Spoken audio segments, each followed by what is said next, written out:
करेंगे।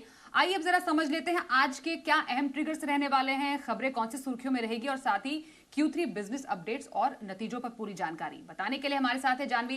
Good morning Janvi, सबसे पहले अहम ट्रिगर्स और नतीजे कैसे रहने वाले हैं और कौन से रहे हैं ये बताइए।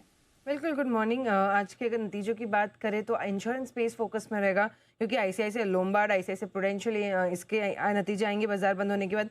साथ साथ आईटी कंपनी से टाटा एलेक्साई के जो नंबर्स है ये आज आते हुए दिखेंगे बाजार बंद होने के बाद।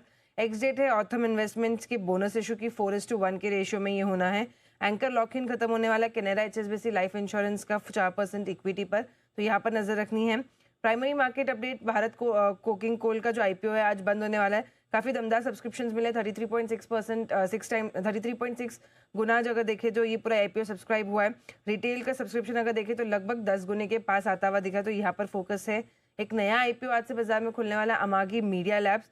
इसका आईपीओ जो है 16 जनवरी तक खुला रहेगा। 343 से 361 का जो है प्राइस बैंड तय किया गया है। लॉट साइज 41 शेयर्स का जो टोटल इशू साइज है लगभग 1790 करोड़ का है, जिसमें से फ्रेश इशू कंपोनेंट अगर देखें तो 816 करोड़ का है। एंकर निवेशकों से 804 करोड़ जो है कंपनी ने जुटा लिए और काफी बड़े नाम जो है ये एंकर बुक में सामने आते हुए दिख रहे हैं। नतीजों में बात करें तो कल HCL टेक के नतीजे आए थे बाजार बंद होने के बाद। ओवरऑल अगर देखें तो कंपनी की रेवेन्यू ग्रोथ ने ड्राइव किया परफॉर्मेंस को, काफी अच्छे नतीजे यहाँ पर आए।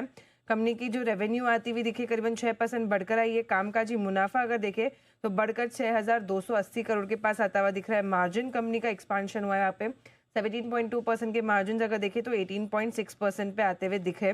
कंपनी का जो एडवांस एआई रेवेन्यू ग्रोथ है यहाँ पर कांस्टेंट करेंसी टर्म्स में देखें तो लगभग 20% की ग्रोथ यहाँ पर आती हुई दिख रही है। कंपनी ने अपनी जो FY26 की गाइडेंस है वो भी रिवाइज कर दी है। टीसीएस के भी नतीजों की अगर बात करें तो काफ़ी अच्छे नतीजे यहाँ पर है। कंपनी का जो आउटलुक है ये और ज़्यादा अच्छा, नतीजों से ज़्यादा अच्छा दिखाई दे रहा है। कंपनी की रेवेन्यू करीबन 2% बढ़कर रही है। कामकाजी मुनाफे में भी 2% की बढ़त है। मार्जिन कंपनी की स्टेबल है, लेकिन जो कंपनी की आगे की आउटलुक है ये काफ़ी अच्छी दिखाई दे रही है। नतीजों में और कैश के नतीजे की बात करें तो आनंद राठी वेल्थ, इसके नंबर्स आए थे, नंबर्स अच्छे दिखाई दे रहे। रेवेन्यू 22% बढ़कर आया है। AUM कंपनी का देखें तो यहाँ पर लगभग 30% की बढ़त है। मुनाफा भी अगर देखें तो यहाँ पर 30% बढ़कर आए। टोटल नेट इनफ्लोज अगर देखें तो यहाँ पर 6% तक की गिरावट है। बिल्कुल, अब जानवी जरा आपसे समझेंगे कौन सी खबरें आज और कौन से शेयर आज सुर्खियों में रहने वाले हैं। बिल्कुल, आज के फोकस इन शेयर्स की बात करें तो आंध्रा सीमेंट, इसका जो OFS था रिटेल इन्वेस्टर्स के लिए वो कल बंद हुआ था, तो उसका सब्सक्रिप्शन अगर देखें तो 52% अगर देखें तो रिटेल का सब्सक्रिप्शन आता हुआ दिखा है। कलपत्रू लिमिटेड, इसका Q3 का अपडेट आया है। जो Q3 में प्री सेल्स है ये 14% घटकर आई है। 1008 करोड़ से घटकर 870 करोड़ पे आती हुई दिख रही है।